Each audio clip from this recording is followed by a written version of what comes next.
MechWarrior 5 Clans, coming out October 17th for pretty much every system but the Switch, and its developer is Piranha Games, and published by the same. Giant mechs? Check. Huge weapons? Check. Crossplay between all platforms? Check. Noble families, mercenary motives, and enough gravitas that most characters will have 3 nuts? Check, check, and check. If you like no BS content paid for by nobody, subscribe or join Patreon. MechWarrior 5 Clans steps out of the sandbox procedurally generated mercenary style of the prior game into a specific low on the totem pole character style of a freshly graduated pilot from the Smoke Jaguar cadet program, thrown into the thick of the clan invasion of the Inner Sphere during Operation Revival. And you're one of those characters, in command of a 5-mech star, which is a squad during the invasion.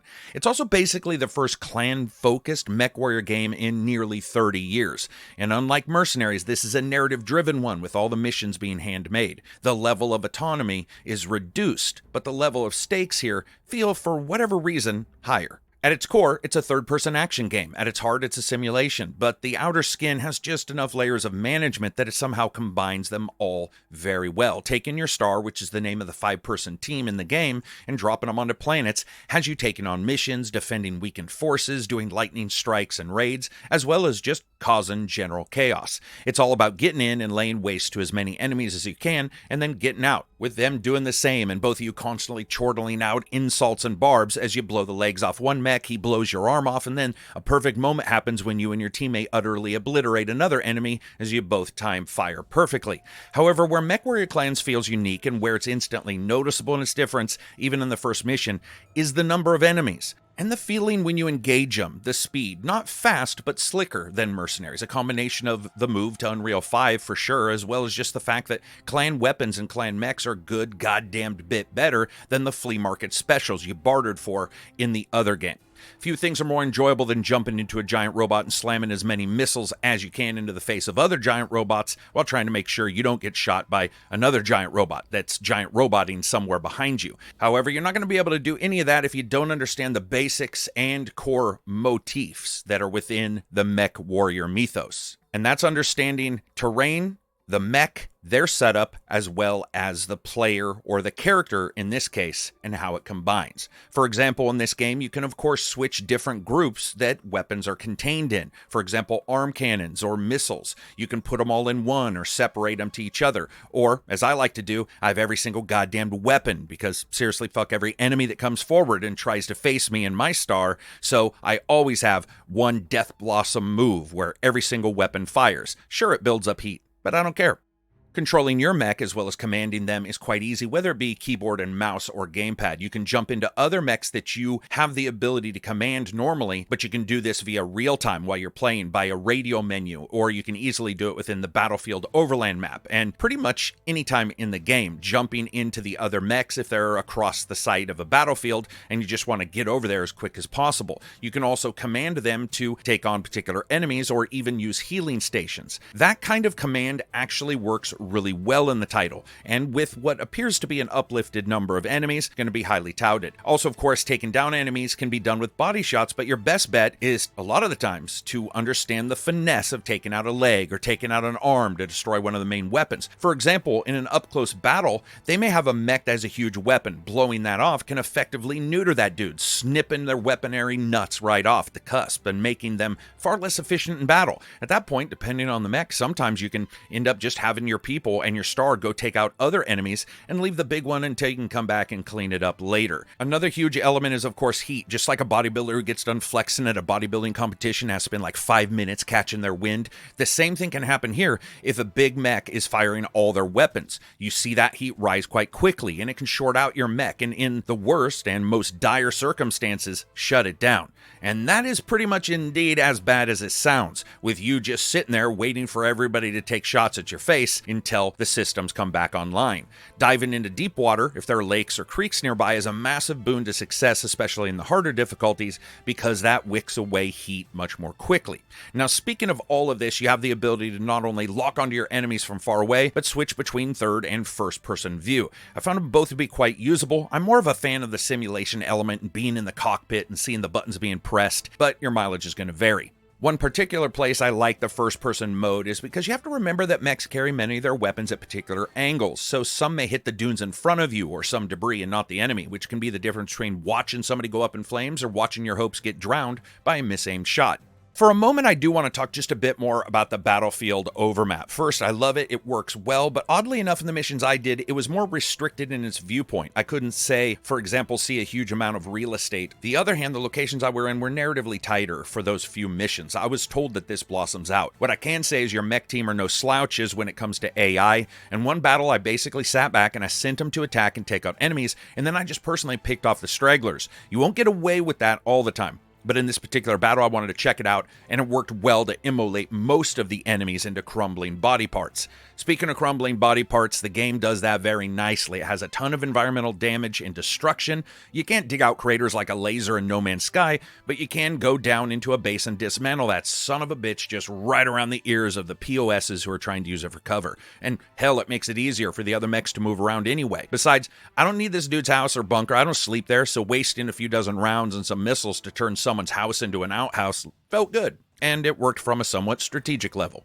Something that may not work out as well, we'll just have to see, but ties into all this is the way the game is presented. This is much more of a story. Most of the events are canon from the invasion. I say most because smaller details, hell, even some of the larger ones aren't drawn out in fine detail anywhere, and we're going to see some of that during the game. However, knowing a bit about MechWarrior and its history will remind you that Clan Jaguar are some tough bastards, and they do some stuff that, shall we say, is questionable. So playing as Jaden inside the cog of the machine of war is probably going to show what happens when one gear throughout the battle starts whining about things getting heated, and I hope that's what they're aiming for. I can say that the couple of cutscenes I saw were pretty high detail. They aren't Naughty Dog level of control and ambition, nor even, say, Gears, as I alluded to before, but there's a pomp to them that I like seeing, and a ton of clan spaceships in one cutscene bearing down on a planet reminded me of Starship Troopers without the ghost of Casper Van Dien's B-level acting. Actually, scratch that. What does that mean in the greater scheme of things? I don't know. We'll just have to check it out. A great deal more story-based in this type of title is actually something that appeals to me. I do like the clan-specific lack of contractions in speech. This is within their fiction. It feels weird and stilted and odd and different. While not its own language, because these guys aren't Tolkien, that's fine, especially with your clan. They're basically very solid in their tradition, which also includes the way they do talk, even joking about it, not using contractions. Which again can be a little rough to hear, but I found myself paying more attention just because it was done in such an original way. We'll have to see how all that pans out, especially after multiple hours of cutscenes and story-based content. Graphically, the game still does look good. As I stated before, there was a lot of destruction. You've got some upgrades here that are directly tied to Unreal 5, but there were some unfinished effects as well that the developers are aware of, which is one of the reasons why this is a preview. Of course, not a review. Performance was a tiny bit iffy right now, but it's got FSR and DLSS also has frame gen to help you out. Has some settings for view distances, effects, shadows, textures, foliage, post-processing, anti-aliasing, and filtering as its general settings. The game also is sending you to new locations, training grounds, testing centers, forests, mini bases, desert dropship sites, and so far it shows a great variety in locations, even for a narrative mission-based game. While the game has its narrative-based story and its action, one of the major points of a MechWarrior 5 clan-style title is going to try to deliver to you what it's like to be in the life of a Clan Jaguar unit.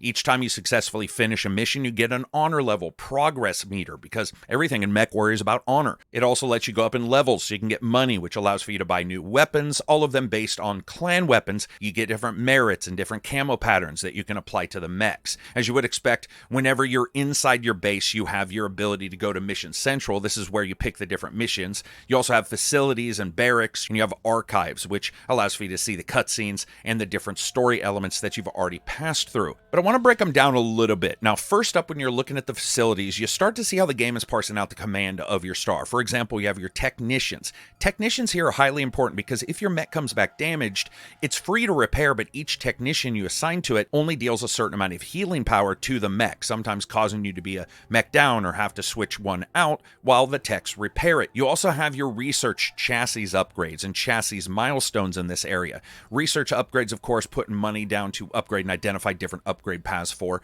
a mix of weapons and equipment.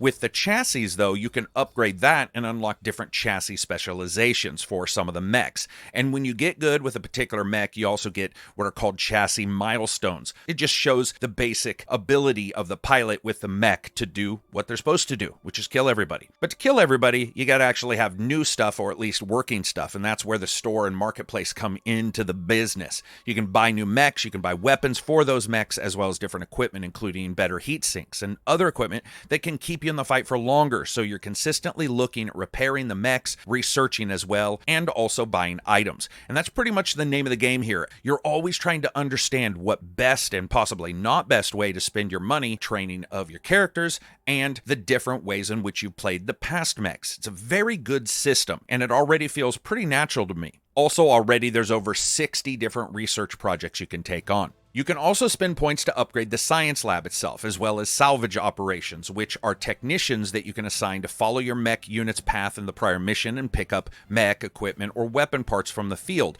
with the ability to tell them what to focus on. So if you're missing some parts, you need some weapons, you can actually have them look for just those specifically. I felt that this core movement towards people and resources, and the idea that the clans may have the money, but they may not always have the people in particular areas, really ended up paying off for a feeling of the form meeting the function, and definitely the narrative of you being a leader of a particular star that maybe isn't the main star of the show, at least at first. But we ain't done yet, because you can also go into the mechs you have and upgrade them. 16 mechs so far, you can upgrade them across the gamut. You got high-speed torso movement, as well as acceleration and deceleration, which I gotta admit is highly useful, because some of the mechs have a tendency to just go trucking forward like some drunken bar friend who doesn't take no for an answer. Being able to stop quickly and reverse course is highly helpful, especially in larger engagements when accidentally stepping out into cover can spell DOOM. But perhaps you're just going to want to get another mech, so you want to get a new one, and you can do that as well, but be aware new mechs can be costly, upwards of already $1 million to $6 or $8 million. You can also sell them in the marketplace too. So for example, if you get 2 or 3 of one kind and you feel like, hey, this is not really useful to me anymore, or maybe your pilot's skills don't really reflect what you want, you can end up selling one of those mechs. And you always have to be watching what you're selling and what you're outfitting, because weapons and how they fit and how they're used on each one is vital. And they take different kinds of ammo or have different resources. For example, you have ballistic laser and missiles, with ammo being a resource for the first and last, and heat buildup being an important resource for the second. Just like your mama, it's always about weight and how hot it is. Each mech chassis has its own weapon spots and weight that it can take, as well as items that fill critical roles on mechs, and many of them have only a particular number here, and I like that build theory. This is where people who do enjoy builds, for example in the Dark Souls vein, will probably have one hell of a time outfitting their builds and trying to decide what random setup works versus just going out there and attempting and experimenting. Ultimately, after all these decisions, missions in MechWarrior have some kind of max tonnage limit, meaning how many mechs you can fit into a dropship, because the dropship is only a certain size, so you can only fit a certain number of mechs into it to do the mission. I mean, you can put a 300-pound man on a tricycle, but it's going to be a bad day for everybody involved, so the safety requirements here are ultimately draconian. They're a line in the sand, and you always have to make sure you're under them. But that's just the heavy weaponry. You also have the pilots themselves. In the barracks, you can check out different characters that are within your star, each one of these characters also having their own skills you can upgrade with experience they get from prior battles. Example, a character who has a really high missile cooldown isn't going to matter at all if you don't have any damn missiles on their mech. You can put builds on builds on builds. I can't wait to dive into this more. If you want a skilled pilot trained in wicking away laser weapon heat buildup equipped with a long-range beam laser that you can almost see from orbit, you can do that. You just have to make sure that someone else is there to back him up if other pilots end up getting close to him. Or perhaps his chassis' one great strength is also speed, so he can use them getaway sticks to pump himself out of trouble. Or maybe some jump jets and your machine guns for a pilot that leaps into battle, lays down some lead, and then leaps out again before enemies can turn around. So far, MechWarrior Clan seems on the path to fixing a couple of the issues for mercenaries and either skating past or adding its own, possibly, depending on how this all plays out. Those unfamiliar with the wellspring of data around clans and languages and honor could find the story and narrative odd, but so far, and most importantly, the combat in between mission and building and resource management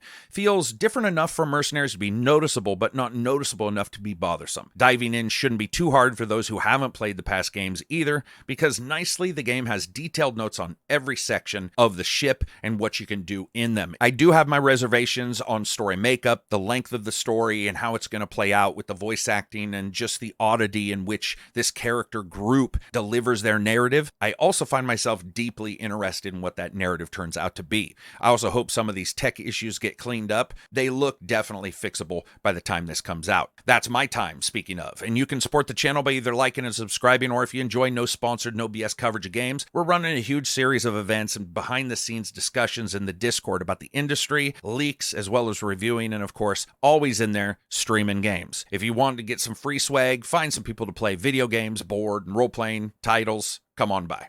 Peace out, and enjoy the rest of your week. Destroyed. Heat suppression activated. Destroyed an enemy mech.